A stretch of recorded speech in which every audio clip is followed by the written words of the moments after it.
8:49, nos vamos a ir a otro tema. Como buen cierre de año, también es momento de hacer ciertos balances. Lo comentábamos al comienzo del programa.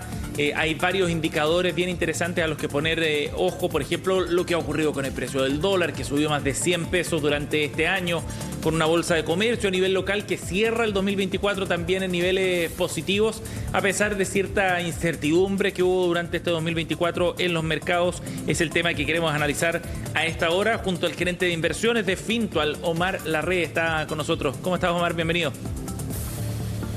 Hola, Sebastián. ¿Qué tal? Gracias por estar con nosotros. Omar, bueno, balance de fin de año obligado, ¿no? Respecto a lo que ha sido un 2024 bien intenso, muy noticioso también y con altos y bajos en los mercados.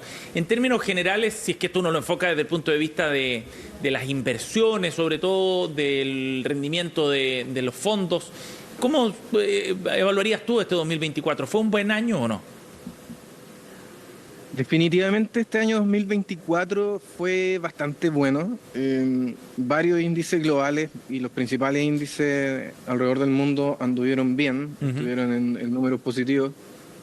El S&P 500, por ejemplo, que es el principal índice de acciones de Estados Unidos, debería cerrar alrededor de 24% este año, lo cual es un súper buen número. Sí, claro. Por arriba del promedio histórico.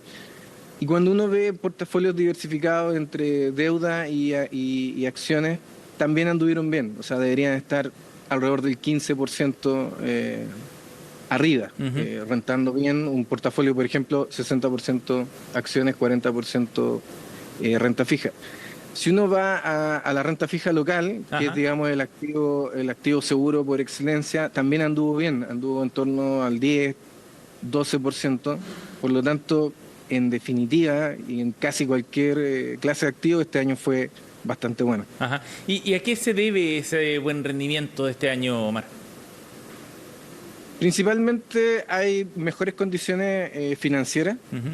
Por ejemplo, las tasas de interés bajaron. La Fed bajó sus tasas de interés 100 puntos base, pasó de 5,5% a básicamente un 4,5% que hay actualmente. Y eso pasó en varios países, en varias economías. Por ejemplo, en Chile también la tasa de interés bajó. Ahora la tasa de política monetaria está en 5% y fue bajando durante el año. Y eso mejora las condiciones monetarias. Por otro lado, las compañías, las empresas grandes están teniendo buenos resultados. Si uno ve las 7 compañías más grandes del mundo, básicamente, que son las 7 magníficas, donde está Microsoft, Meta, Google, entre otros, uno se da cuenta que las ganancias, las utilidades que están teniendo estas compañías son saludables, tienen balances financieros saludables también, y están creciendo bien. La economía de Estados Unidos además está creciendo bien. Probablemente debería cerrar un 2,7% de crecimiento del PIB este año, así que en definitiva va a ser un buen año. Apoyado por mejores condiciones financieras y apoyados por balance y resultados corporativos bastante buenos. ¿Y te sorprendió eso de lo que ocurrió este año? Lo pienso porque, desde la perspectiva, digamos, del ciudadano de a pie, como se dice, con esa percepción de que la economía quizás no andaba tan bien durante este 2024 o que había mucha incertidumbre. ¿Te sorprendió a la luz de lo que había ido ocurriendo durante el año? O sea, sin duda sorprendió no solamente a la gente de pie, sino que también a los analistas internacionales. Los analistas internacionales, gran parte pensaba que este año iba a ser un mal año. No todos, en promedio pensaban que iba a ser un año ligeramente bueno. Había un gran porcentaje de analistas internacionales que pensaban que no iba a ser bueno. Sin embargo, el año sorprendió para todos, para bien.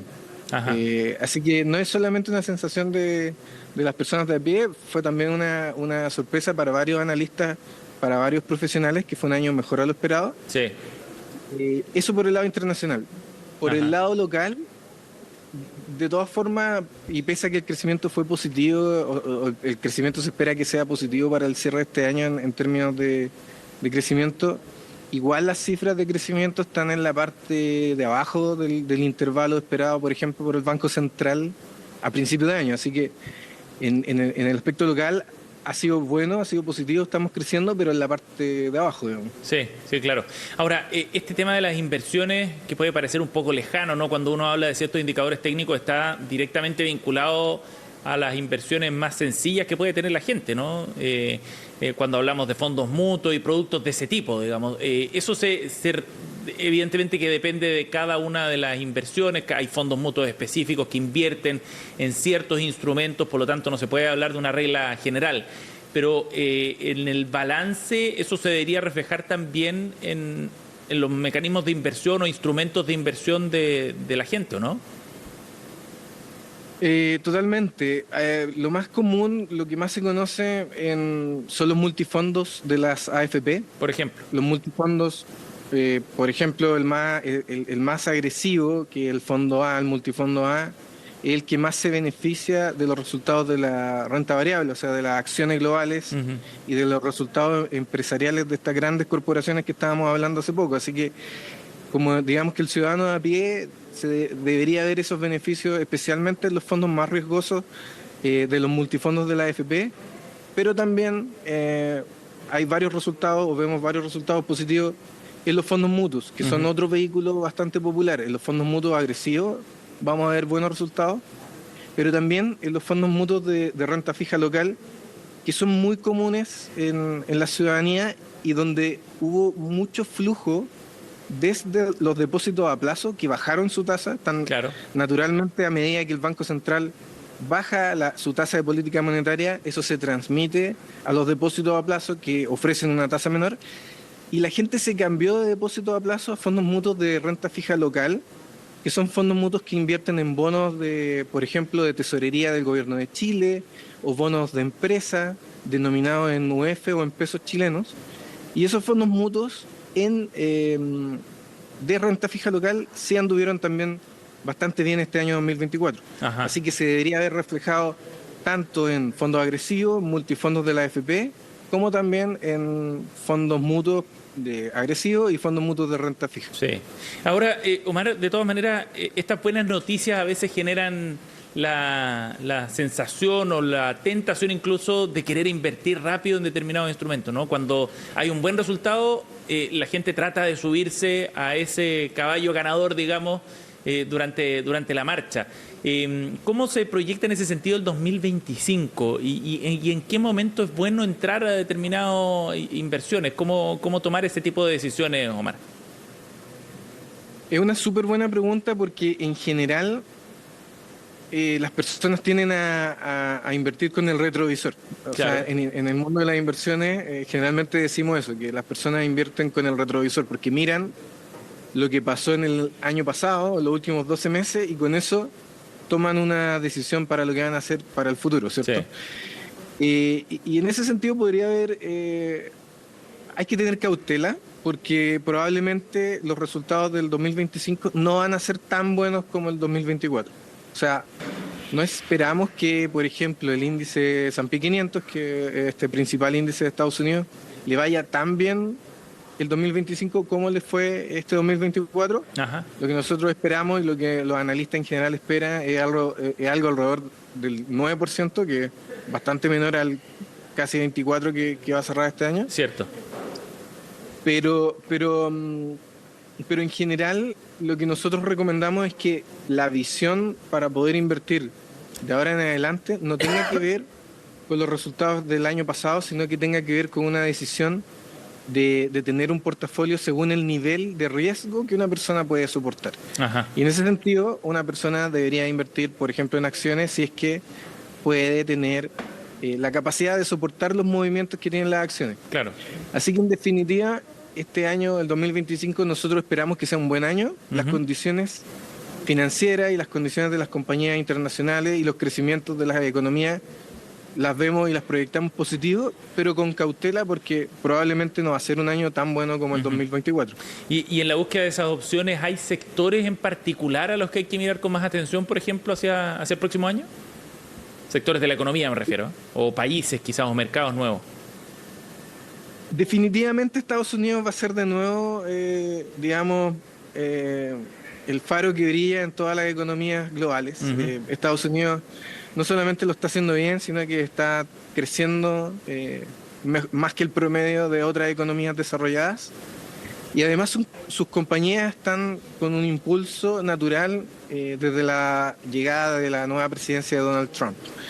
Donald Trump trae algunos puntos que ayudan a las compañías, por ejemplo, desregulaciones en el mercado bancario, desregulaciones en el mercado energético, desregulaciones en el mercado de las compañías tecnológicas. Así que esperamos que esas compañías se vean favorecidas con la llegada de Donald Trump a la presidencia.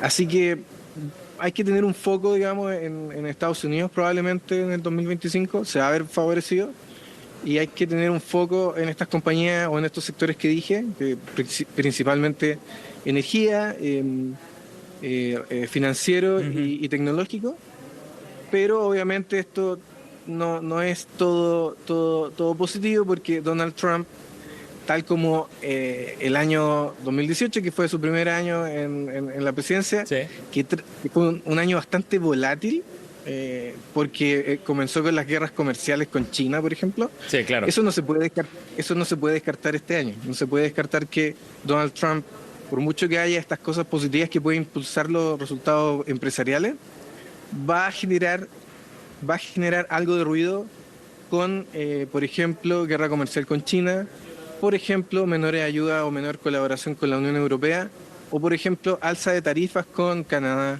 con México o con el resto de los países del mundo. Claro, generando un escenario de cierta incertidumbre, ¿no? Y con un carácter además un poco impredecible en algunas cosas el presidente electo de Estados Unidos. Omar Larrey, gerente de inversiones de Fintual, ha estado con nosotros esta mañana en Agenda Económica. Gracias, Omar, por el contacto.